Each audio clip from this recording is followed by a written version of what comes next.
Hello, everyone. Welcome to the latest session of IRMAN Talks. We have been doing these talks for the last 2 years, and I think we are on the 45th edition. And the objective of these talks is nothing but to bring alumni together on the pretext of, uh, sharing their experience, their memories, their skills, advice. And it has been pretty well received. So, in today's edition, we have Richie, who is from PRM 26.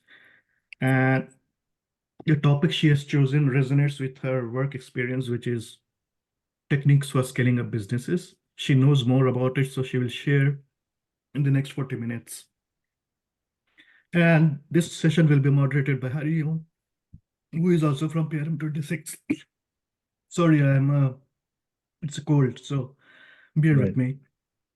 And Hari is, he has moderated a session before also, and I'm very thankful to him for taking out time from his busy schedule to moderate this session. By profession, Hari Om is a Secretary General of Indian Dairy Association since 2024, and he's from the same batch as Richie. Uh, he has worked in various functions, including marketing, people management, responsible for operations and P&L. And not only that, he has successfully managed very large scale operations, be it the sales or launching new brands. So I will hand it over to Hari to introduce Richie in more details if he wants, and then Richie can start with the topic. Thank you very much. Thank you so much. Thank you for highlighting those importance. And it is my privilege to moderate this session today, especially since we have an exceptional speaker like Richie with us. So Richie is a dear friend to mine, and she's not just a marketing expert and dairy value chain professional with over 2 decades of rich experience across coaching, consulting, and strategic marketing, but also someone I had honor to know and work with during my days earlier in GCMF.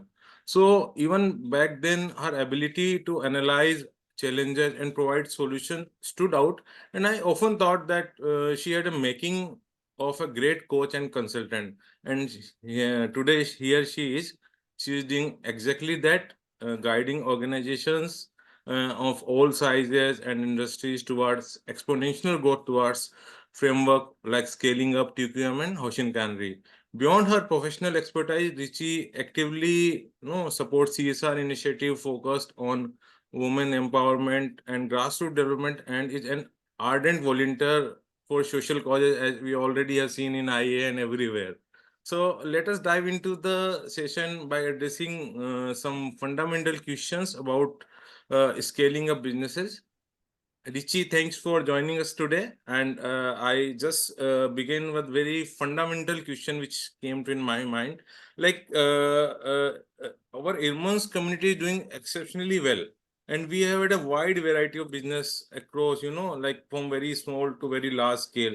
So now why we are, even talking about scaling up growth in businesses. So just the question first came into my mind.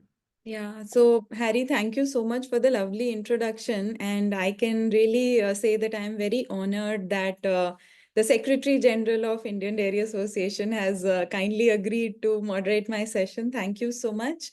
I would like to say that, see, about 11,000 startups begin every hour in the world. And nearly 76% of them never get beyond the entrepreneur as the sole employee. In fact, Vern Harnish says that most of these companies are overstaffed, which means that they probably what they're trying to do, they are not able to achieve. And only 1% of these around the world go beyond one employee and founder. So it is extremely important for us to know what people and businesses are doing and how the businesses are growing around the world. In fact, I'll give you an example of Scott Farquhar, the founder of Atlassian in Australia. It's a software product company. Some of us may be exposed to the project management tool called Trello, which helps teams organize, discuss, and complete work in the shared format. This company started in 2002, and 3 years back, they went public with $4.2 billion market cap, which today is $31 billion cap.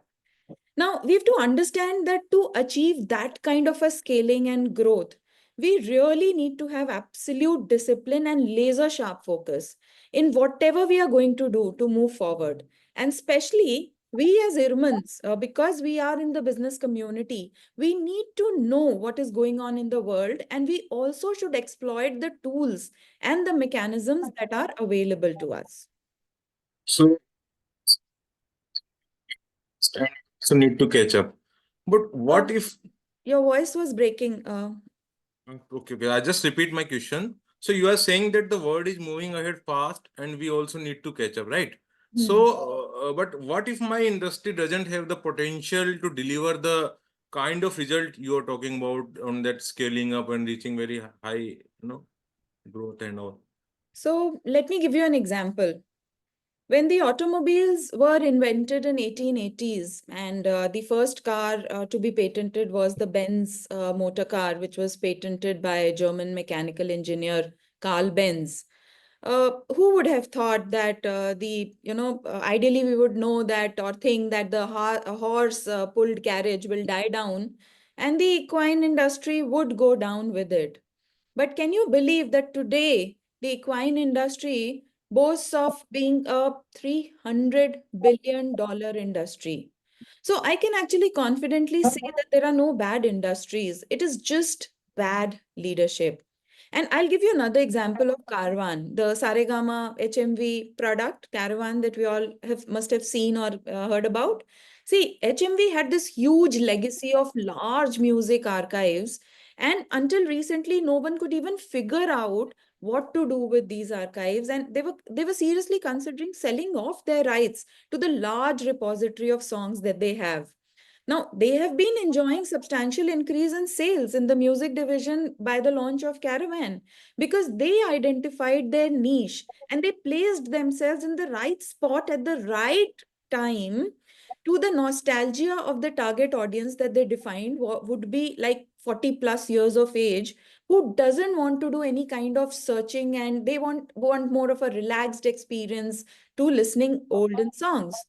uh, Frankly, today, if I look at this, then this is all about the right leadership, the right mechanism to identify your strengths and utilize them in a way so that you are able to differentiate yourself and exploit what you have. To, to give you another point here, global GDP today is about $110 trillion, which is up from about 34 trillion at the turn of the century, which means at around 2000, which means 24 years back, we were at $34 trillion. In fact, even during the pandemic, the global GDP was about 85 trillion. And one says that if you cannot make a million or billion out of that, then it's not the fault of the economy. I mean, it's not an industry issue, it's a you issue. So I should actually easily conclude that if I really want to do things well and I want to make it big, I have to be different than anyone else in the market. Otherwise, we'll be commoditized. Okay, so to grow, we need to be different. So that's what you are trying to say. But why do you think that 70%, 70, even 76% of the businesses do not go beyond the entrepreneur as a sole employee? What is stopping them according to you? A very interesting question, Harry. But let me ask, in your experience, you have worked with a lot of big organizations, corporates, as well as startups. Yeah. What are the challenges you think that startups face in scaling up, as per whatever your experience has been? Yes, yes, definitely. I have also worked one of short period of time in one of the startups, so I have also some understanding. But in my experience, the startups that begin with a clear vision tend to do well because they are mission driven. However, many startups, no, they lose sight of their vision and get caught into the valuation, chasing the valuation and all. So, this short term focus often, lead to unsustainable growth and they divert from their growth trajectory, and they have inability to scale effectively. So I think these are the this is the main reason why things don't go beyond. But definitely would like to hear from you that what you think about it. So absolutely, you are bang on. The alignment is what is missing in what the leaders or the founders think and how the execution actually happens. And the larger question here is, are we able to take out time to think strategically at all? In fact, prima facie, there are three main barriers to scaling up. You can see them on the screen. One is leadership development, the other is scalable infrastructure, and the third is marketing effectiveness. But let me give you a little more information about each of them. See, the constraint often lies with what the founder is thinking and what the employees get to understand and what they implement. So, whether the expectations of the founder are aligned with the thought process of the entire team is something that really needs to be drilled down. And in fact, whether the leadership has given enough opportunity to the second line to grow and get developed is what will decide whether effective delegation can happen or not. And in any case, the founder cannot and is not expected to do all the work himself or herself. So it is extremely important to see that leadership development in the second rung also happens parallelly.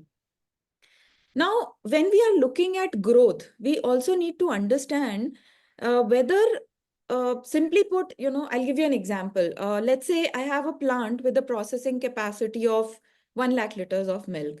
Now, if I am selling 1 lakh liters of milk today and tomorrow I want to sell 2 lakh liters of milk, is it possible?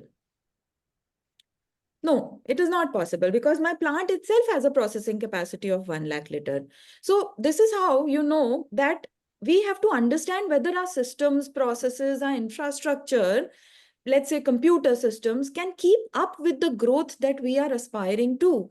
In fact, that is why, Harry, when plants are designed, they are designed in such a way that, let's say today's processing capacity is, let's say 2 lakh liters or something, and it is expandable to 10 lakh, 15 lakh liters in the coming times.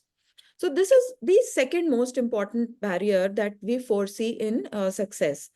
And the third important point is about marketing effectiveness. So we need to understand first whether we are doing marketing or we are just doing sales. It is important for us to keep reminding ourselves that the best known beats the best. I'll repeat. Yes. The Yes. best known beats the best. Whether you are the best or not, it really does not matter. Somebody who is known will be given the project or the assignment. They will not go and scout who's the best guy. If you're not known, you're gone.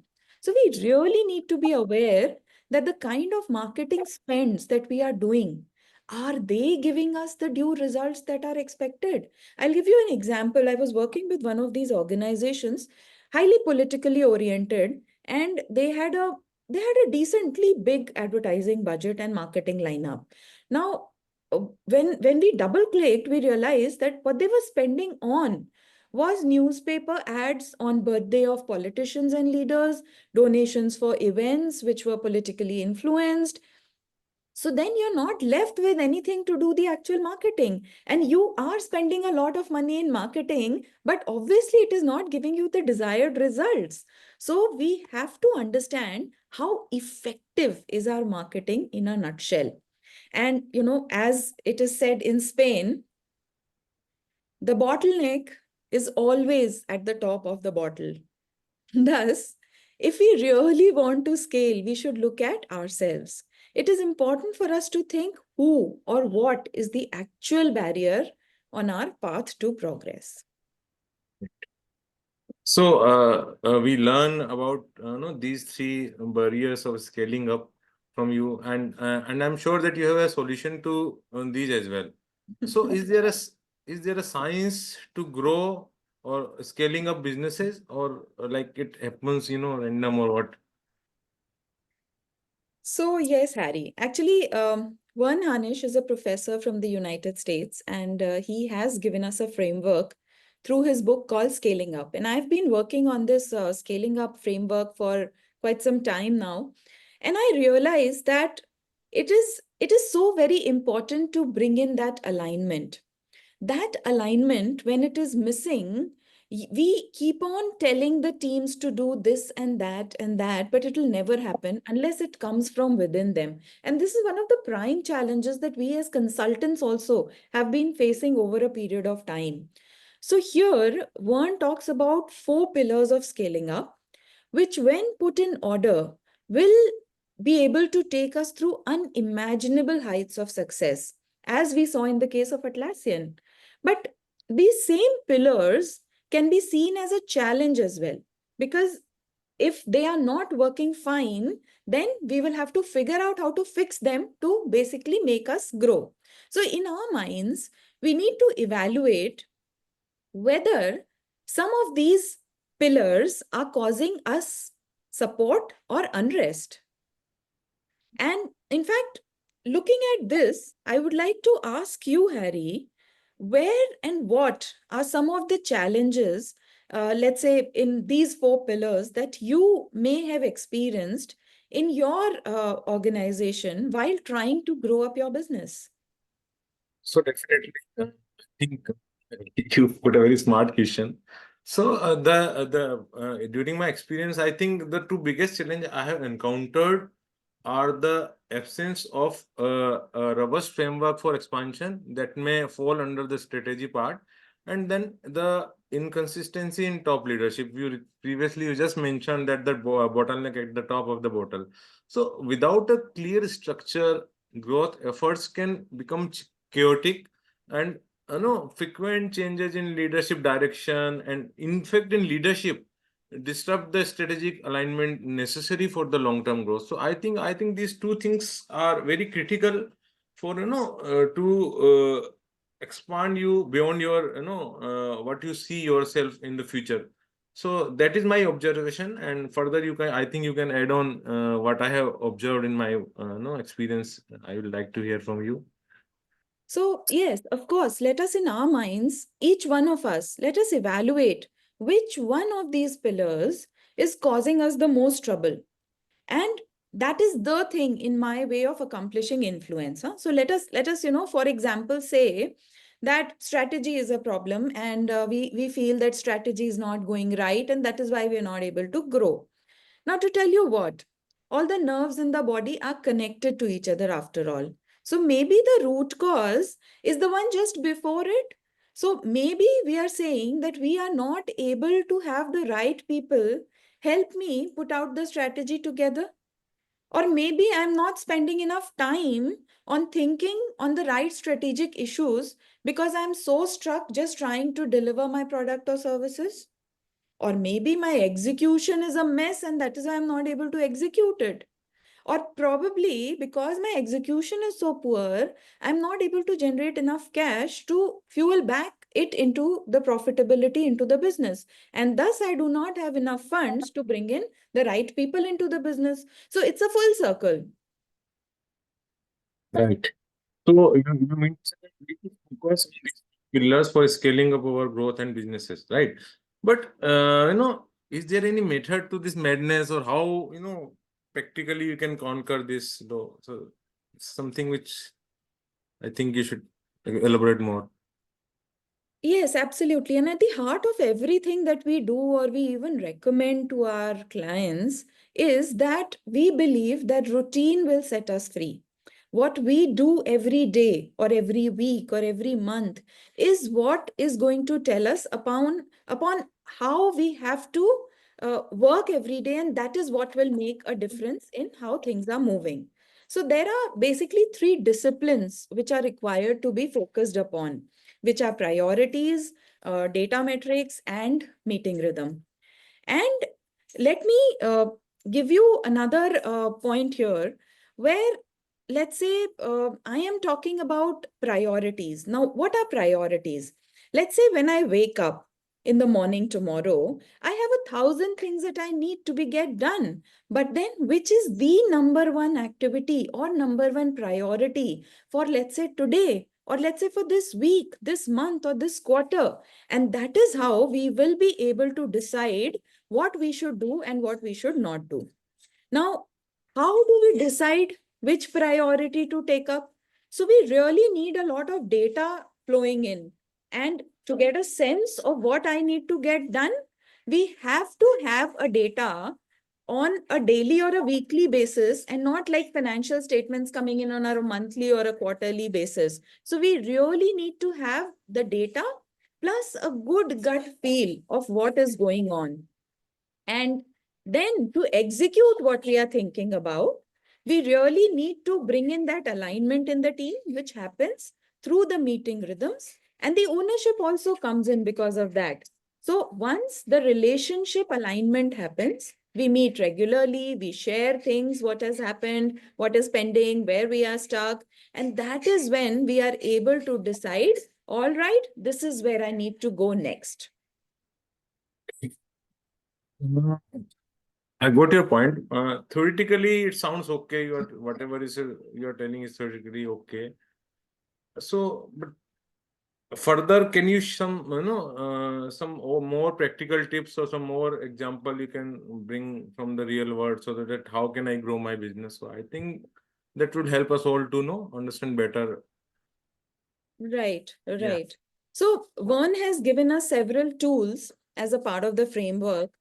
So out of the 4 pillars, which are people, strategy, execution, and cash, each of these pillars have several tools which will help us embark on this journey. Some of these tools include like a function accountability, process accountability, strategy tools like Rockefeller habits, execution tools like Rockefeller habits, 7 strata of strategy, 1-page strategic plan, themes, cash acceleration strategies, power of one tools. And this is a whole long list of tools that are available. These are going to help us collect data, clarify our thoughts, and propel us into the right direction to take us forward. But then, let me not get into the theory, and let me tell you 4 main points for our takeaway today. As far as people is concerned, we have this 4D framework and it provides a pretty solid blueprint. But I think like what really struck me going through these materials is how much emphasis in the entire framework is placed on people. It is important because we could have like the best product going around, and we have a lot of funds, we have an awesome strategy, but if we don't have the right people to execute it, which who are passionate and dedicated about it, then I don't think we'll be able to proceed. And then of course we are talking about the company culture. Not only it entails getting the right talent, but also keeping them engaged in the long run, because it is not about bringing in some perks or giving a billiard table or bringing in a swimming pool. It is also about defining our core values and the purpose for which we exist. And a very important concept that comes in here is also about the 10x vision. It is called the BHAG. BHAG is a term coined by Jim Collins, and it actually is an acronym for Big, Hairy, Audacious Goal. A goal which we really cannot even envision today, whether we will be ever able to achieve it. So it is extremely difficult to fathom whether it is right or wrong. And I'll give you an example. One of my mentee companies, they are into biofuels. And currently they have their first order. So they are just beginning. And they have their first order, which is worth 3 lakhs. But the BHAG, it's about when we were sitting and designing their vision document, and we said that we have to define a BHAG. It was about $500 billion by 2050. That $500 billion. And it looks insane. I mean, is it even possible? What is the number that we're talking about? It's an entire industry in itself that we can look at. But then looking at the fuel industry, looking at the resources that are available, the growth trends, the focus, everything, we cannot say that they will not be able to do it. Can you say today that they will not be able to achieve that? So really, the BHAG has to be so big that it is extremely scary also. And it really motivates us to work towards it so that we are able to achieve it. In fact, we both are marketeers here. And Yes. have you heard about Regis McKenna, the author of Classic Relationship Marketing for the New Age Customer? Yeah. So, Steve Jobs, Michael Dell, Andy Grove, most of these Silicon Valley tech startups have been his disciples. And he is the one who did, what Peter Drucker did to marketing in 1960s, McKenna did in 1980s. And to achieve the BHAG, McKenna says that we need to start by listing down the 25 most important people in our industry who can help me scale. Is it too much? Okay, let's make it 5. Let's list down 5. Harry, when I started my entrepreneurship journey, I didn't have this scaling up framework with me. But this is exactly what I also did. I listed down all the top people in the dairy industry and I went to meet each one of them. And I asked them, what should I do? How should I go ahead? How will I grow? So it is a very natural process that comes to somebody. In fact, let me give you another example of Steve Jobs when he wanted to launch the iPod. And he also listed down 25 people influential in the music industry, but he did not know even one of them. So somebody he knew remotely told that, okay, I know the drummer of Beatles. And then he invited him to dinner one day. Do you know what happened next? The rest is history only. So basically, the idea is to list down people who will write for the industry, YouTubers, bloggers, influencers, and start by putting their name in the Google alerts. So that whenever you get a chance, you are able to write to them, something you hear about them, you mail them, or you make a call to them, or you meet them somewhere, you bump into them somewhere, and you have something to talk about. And then there is this another concept called Never Eat Alone by Keith Ferrazzi. So Keith says that you should begin your day by having breakfast with someone, then have the first lunch, then have the second lunch, then the evening tea with someone, dinner with someone. So within a week or 2 or 3, you will see the transformation happening. You will be able to figure out something. And within years, people have seen grow their business internationally. And then, the most important point as far as marketing is concerned goes is that you need to have that 1 hour marketing meeting every week. And to yourself, you have to ensure that you do it with yourself and your leadership team, maybe to ensure progress. So this is all about the first part of it. But then as marketers, we also lay a lot of emphasis on branding. And we all know that branding gives us the pricing power as well. So when I started my professional journey, my mentor told me early on that marketing is about ruling the minds of the customer. And brand is the essence of that.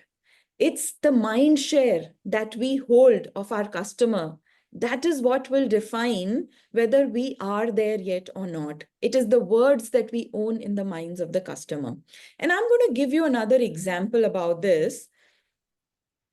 Let's talk about this company called Big Ass Fans. Actually, this company was launched in 1999, and the original name of this company was HVLS Fan Company, because they were into high volume of air using low speed motors, and that is why HVLS. And the customers were, they never remembered them with this HVLS and all that. So they always called them, a lot of the customers called them and asked them, are you the same guys who sell the big ass fans? And these guys said, okay, if the customer is saying that they are able to relate to us with that name, so let us change it to big ass fans. And that is what happened eventually. So we need to understand how we are able to rule the mind of the customer. And then there is this very important concept called the brand promise, which will help your customer to make that decision in your favor. So this Philippine Ferries Corporation company, it was founded to basically provide a commutation service between the 7,500 plus islands that are a part of Philippines.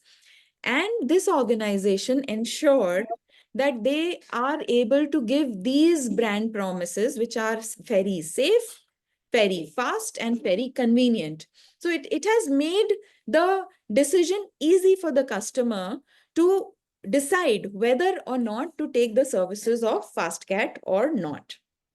And this is how, from a fleet of 7 to a fleet of 30, is what is the aspirational target that they are having in 2030. So I'm going to tell you another thing. Now, we've spoken about branding, we've spoken about people, but unless the execution is done right, if I am not able to focus on that one thing without the focus on that thing from the 1,000 things that I have to do, the priority has to be decided. And let me give you another example of this guy. His name is Mark Zuckerberg. Of course, you all know him. Mark realized early in 2012 that he probably has missed the mobile bus. But then he prioritized the entire activity and the focus was brought into mobile.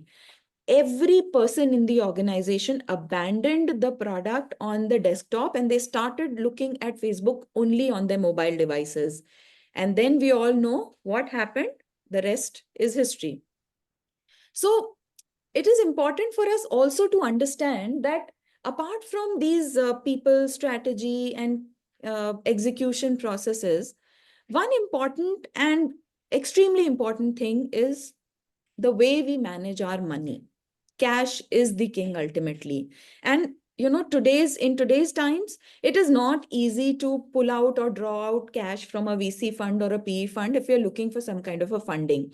In fact, I was talking to a fund manager the other day. He handles 7 US funds, primarily investing in startups. And he told me that he gets requests from 4,000 startups every year, 40% of which are Indian startups. Now, he says that his funds are 100% utilized. How can he entertain each one of them? So, what do we do next? I mean, there is only as much money in this world, no?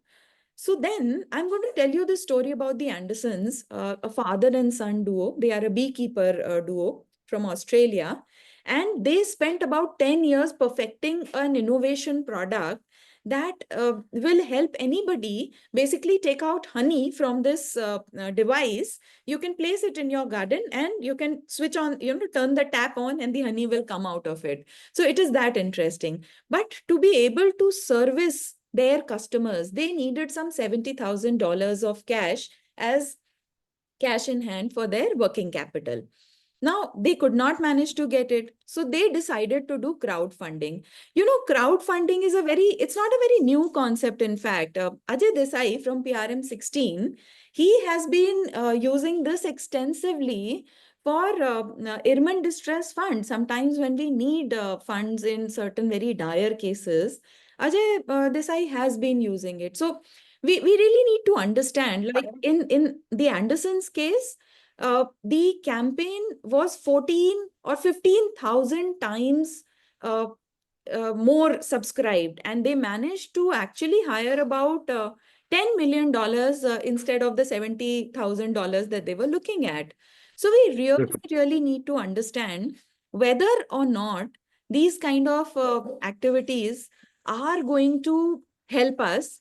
And the key here again is going to be the bias for action. So when we're talking about these ideas, it is more important that we take action. In fact, I was talking to Neeraj Garg from PRM 16 again, and he told me only one thing. He said, only action produce results.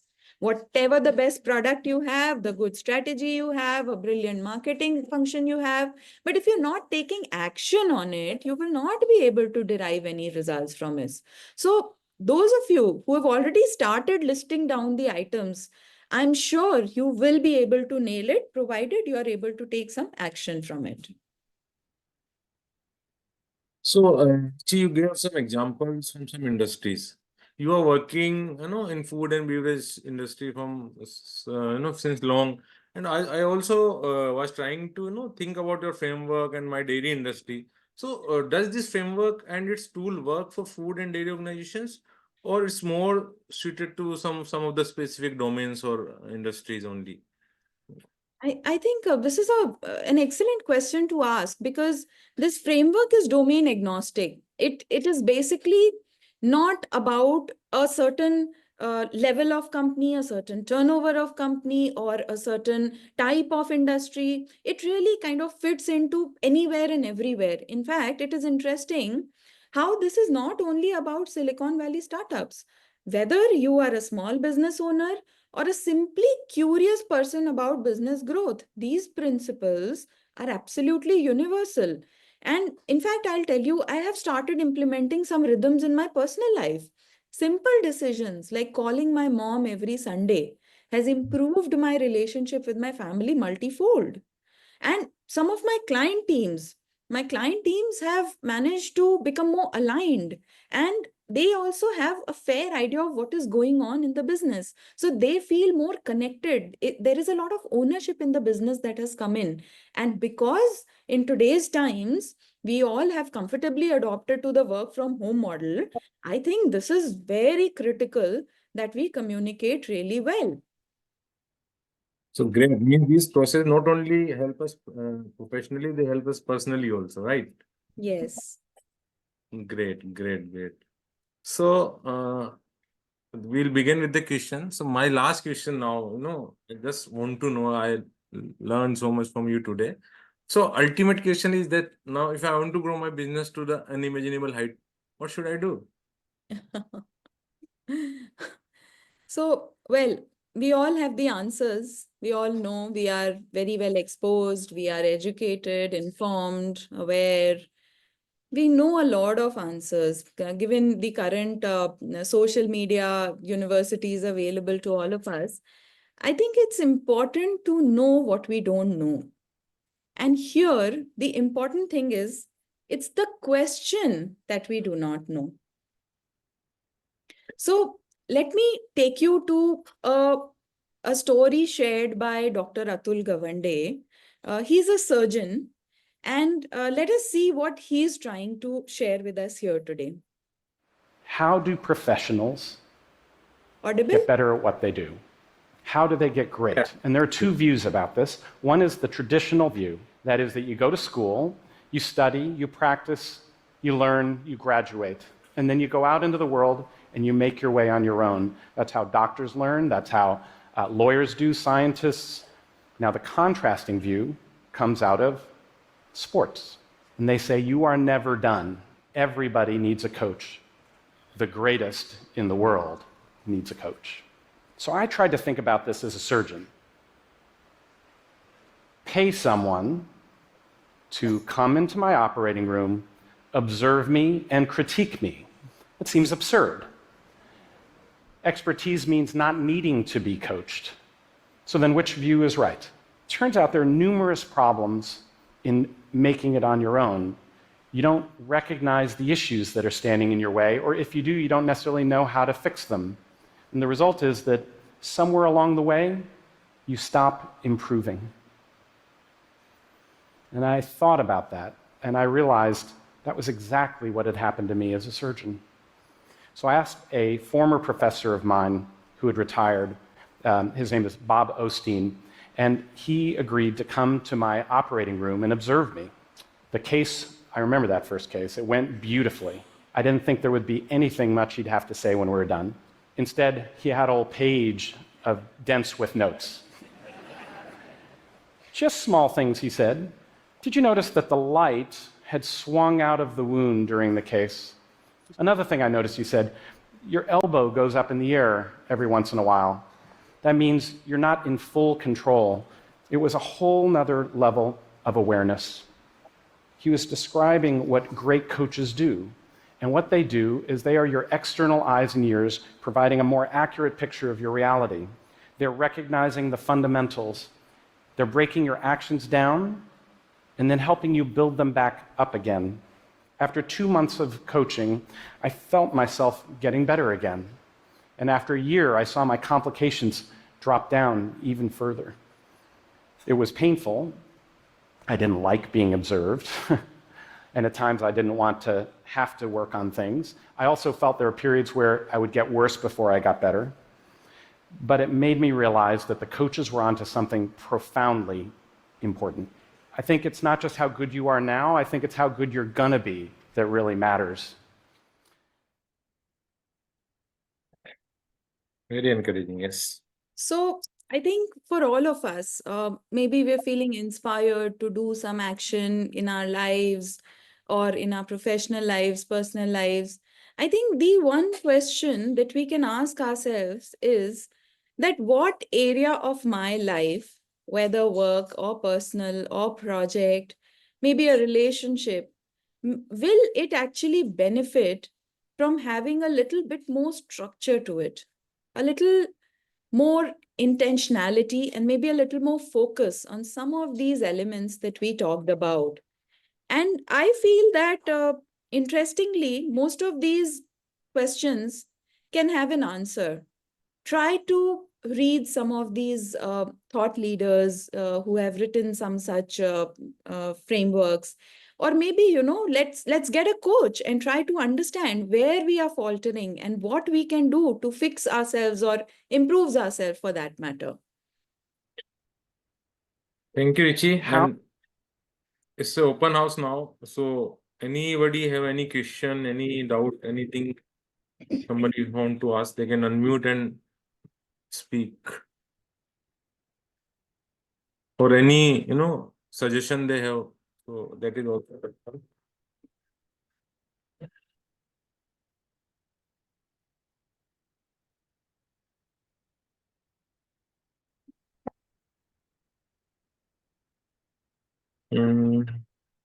I think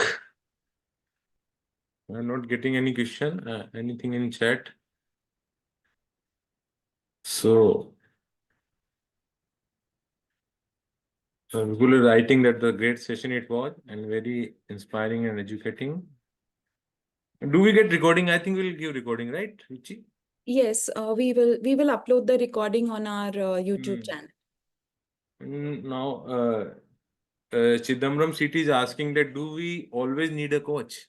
So Any actually, it's like it's a personal decision, of course, when we start and we feel that we have all the capabilities and we are doing extremely well, like Atul Gawande, the surgeon, told us. I think it's important for us to also evaluate that if we feel that we have become the masters of the universe, I think we definitely need a coach, because the key here is continuous improvement. There is no destination. It's a continuous journey. And particularly, it manifests a lot more in our professional lives, although we are not able to see the benefits of it in our personal life. But bringing this structure, this rhythm, and the kind of activities that are mentioned, I think it really gives us a lot of strength and clarity to decide where we want to go in the coming times. anything else somebody want to contribute to this wonderful session I today? will be happy to hear the thoughts from some of our other seniors who've joined today. Yes. Please do share your thoughts about scaling up, or if you have tried to grow a business and then you have faced some challenge, do let me know what is your experience.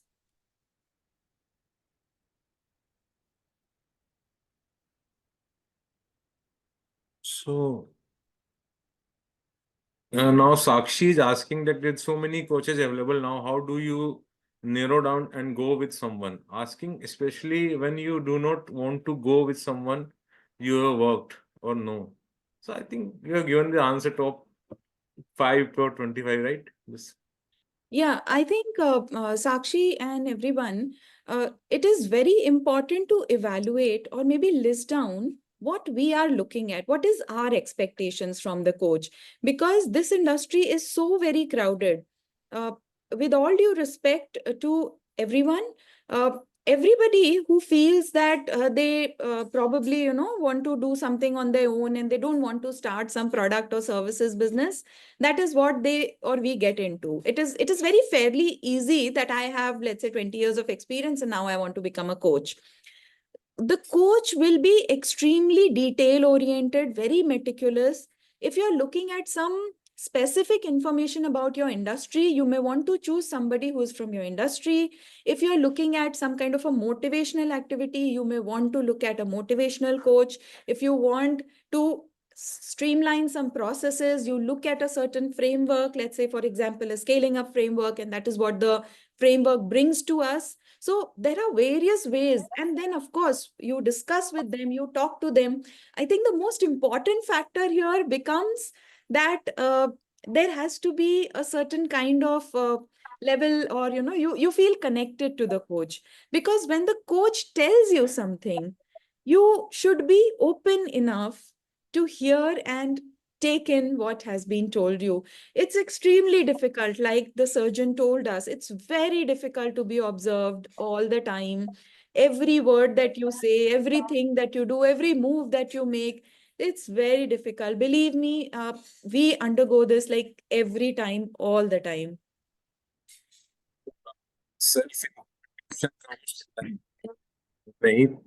Vaswat is asking, in current competitive scenario, how do we manage our productive time? This, I think slightly, Absolutely. And this is the question, Harry, that yeah, most of us face, because I list down the activities that I'm supposed to do. And let's say there are 18 of them. And I yeah, think, okay, out of these 5, I will definitely complete today. And believe me, yeah, at the end of the day, I'm standing with 1. And it's like, oh my God, couldn't I even foresee that I will not be able to do 5? No, I right. couldn't foresee. And that is what I have been repeating in this talk multiple times, that we have to have focus. In fact, there is a book, a very interesting book called Ping. Sorry, it's called the Eat the Frog.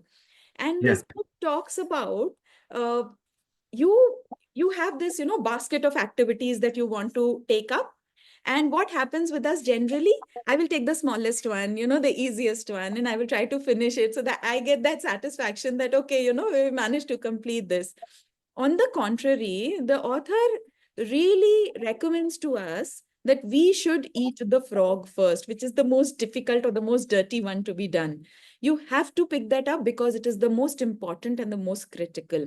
And this is how, Nehit, we really need to manage our time. We have to prioritize. We cannot do everything. We just need to accept that fact. Once we are able to accept that fact, we will know that, okay, out of this group of activities, this portion of activities I can delegate. This portion I can park for a later time. So this one, which is the remaining one, is the most critical and the most important. And that is what I will take, let's say, today or in this week or in this quarter, that I have to address. And that is what Mark Zuckerberg clearly told us, that if he had not done what he had done in that quarter, focusing on the mobile, he would not have been able to really put Facebook back on the charts. yes. And I think this is applicable to personal life also, to prioritizing the family and health. This is equally important, I think, in today's, very competitive, very pressureful life. So that is there. And now we come to the next question. Uh, we are getting is from Chidambaram. Is there a difference between coach and mentor?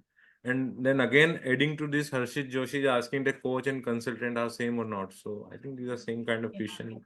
So Yeah. actually, these 3 words, coach, Men- consultant, and mentor, mentor. Yeah. they really look very similar. And it's like, for a novice or for a layman, it looks like they are all the same. But we really need to understand what a mentor is. A mentor is that when you go to your mentor and you try to present a certain situation or a problem, you can discuss the problem and he can give you his advice as to how you can approach the situation. Okay.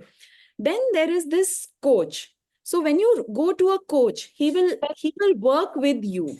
He will, in a step by step fashion, take you through a certain process which will help you identify for yourself whether you should take a certain decision, or you should go ahead with something, you should not do something.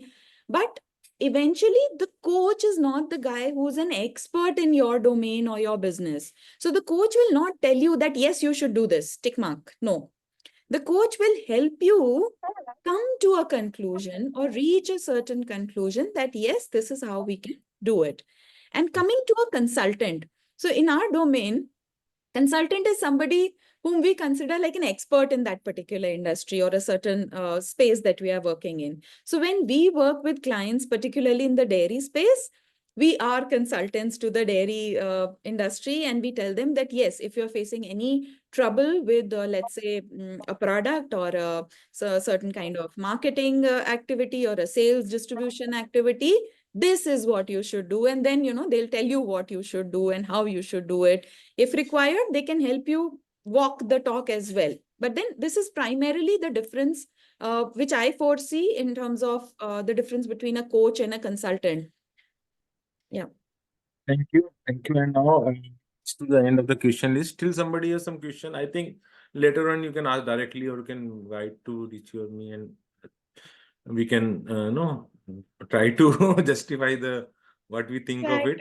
Harry, Harshad Joshi has written that Yeah. leave social media if you really want to productively manage your time. And that's a very interesting statement to make, because when we are tired, we hop on to the media and we don't even realize that we spend hours on it together.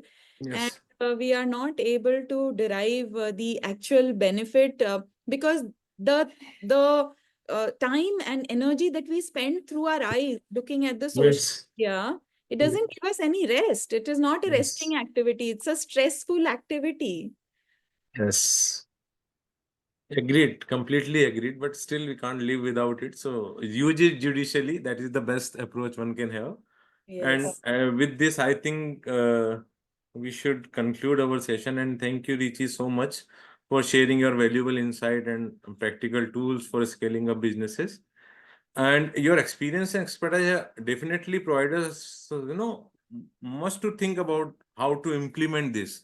And I think let's all strive to create businesses that not only grow but also sustain their vision and impact. So thank you everyone here for being part of today's session, and special thanks to Richie for guiding us for the today's session. And we'll definitely meet in the next session with some other wonderful person. Thank you so much. Thank you, Harry. Thank you so much for moderating this session for me. It means a lot. And thank you, Ritesh. And thank you to the entire audience. Thanks a lot. Very grateful for your presence here today. Thank you.